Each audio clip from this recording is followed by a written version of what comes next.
Baim Wong baru-baru ini terlihat mengunjungi kediaman baru Titi Kamal dan Christian Sugiono.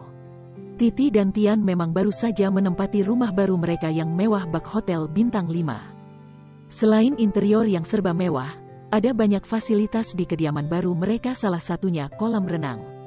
Hal ini membuat putra sulung Baim, Kiano, merasa betah di rumah Titi Kamal. Disebutkan oleh Baim Wong, Kiano sampai tak ingin pulang karena rumah Titi dan Tian terlalu bagus. Tolong, Kiano gak mau pulang, rumahnya kebagusan. Enak banget, tulis Baim Wong. Titi Kamal lantas berterima kasih dan merasa senang kehadiran keluarga Baim Wong. Makasih Kiano sayang dan Kenzo udah mampir ke rumah Kai Juna, seru banget. Kai dan Juna super happy, tulis Titi Kamal di kolom komentar postingan Baim. Sebelum bertamu ke kediaman Titi Kamal, mereka bertemu saat perayaan ulang tahun kedua, Kiano Tiger Wong. Baim menggelar pesta ulang tahun di SeaWorld, Ancol, Jakarta Utara.